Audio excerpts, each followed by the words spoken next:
రాయలు పాలించిన ప్రాంతం. రతనాలు రాసులు పోసి వర్తకం జరిపిన సీమ రతనాల సీమ, రాయలసీమ. ఆ సీమలో రాజారెడ్డి, జయమ్మ దంపతులకు పుట్టిన ఒక రారాజు రాజశేఖరుని కథ ఇది మన రాజన్న కథ.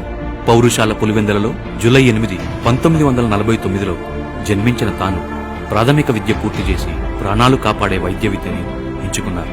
తాను పుట్టి పెరిగిన ప్రాంతంలో రూపాయి డాక్టర్గా సేవలందించారు. 1978లో రాయలసీమ ప్రాంతం నుంచి రాజకీయ ప్రస్థానం మొదలుపెట్టిన ఆయన నాటి నుంచి నిర్యాణం వరకు ఓటమి ఎరుగని నేతగా నిలిచిపోయారు. రాజకీయాలకు ఎందరో వచ్చారు, ఎందరో రాజకీయాలు చేశారు. కానీ ఎవ్వరు కూడా రాజన్న కాదు కదా, ఆయన సమస్థాయిని కూడా తాకలేకపోయారు. తన ప్రస్థానం, ప్రయాణం నేటి తరానికి తెలియకపోవచ్చు.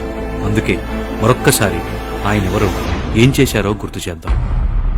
ప్రపంచం, సమాజం నిరంతరం ఒక మనిషిని నిత్యం తలుస్తూ స్మరిస్తుందంటే ఆయన కీర్తి లేదా ఖ్యాతి అంత గొప్పదై ఉండాలి.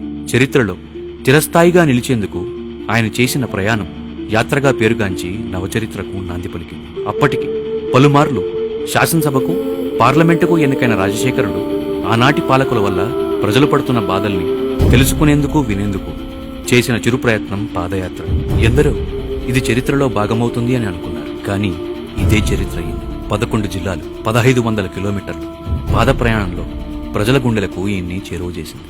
ఆయన కళ్లకు కరువు నెల దాహం కనిపించింది. ఆయన చేతులను బడుగు జీవుల జీవితానికి భరోసా ఇచ్చేలా చేసింది. అనారోగ్యపు విలయతాండవం ఆరోగ్యశ్రీని తేవాలనే తలంపు తెచ్చింది. అన్నదాతల కన్నీరు, నీరు, కరెంటు ఉచితంగా ఇచ్చేలా ఉత్తేజపరిచింది. ఆకలి పేగుల అర్థనాథం 2 రూపాయల కిలో బియ్యం తెచ్చే ఆలోచన ఇచ్చింది. కార్మికుల, కర్షకుల బాధలు ఆయన్ని కఠోర దీక్షాదక్షిణి చేసింది. కటిక పేదల కన్నీరులో ఆయనలో ఉన్న కోపమనే మలినం కొట్టుకుపోయింది అని ఆయనే చెప్పేలా చేసింది. పాలకుల పెత్తనంపై పంతంతో మొదలైన యాత్రకి ప్రజల తోడ్పాటుతో ప్రభంజనమైంది. ఆయన ప్రజలకు ఇవ్వాలి అనుకున్న భరోసా ప్రజల నుంచి ఆయనకు దక్కింది. ఎంత కష్టమైనా ప్రజాపాలన స్థాపించాలి అనే సంకల్పం ముందు సింహాసనం సైతం చిన్నబోయింది. ఎన్నికల యుద్ధంలో ఈయన పూరించిన శంఖారావం, ప్రజలు చేసిన సింహనాదం రాజశేఖరుణ్ణి శిఖరాగ్రాన నిలిపింది. నాటి నుండి రాజశేఖరుని రాజ్యపాలన మొదలై రాజన్న పాలనగా పేరుగాంచింది. మాట తప్పని, మడిమ తిప్పని తన నైజం, ఇచ్చిన మాట, చేసిన వాగ్దానంలో భాగంగా మొదటి సంతకం అన్నదాతల కోసం చేసి అగ్రనేతగా నిలిపింది.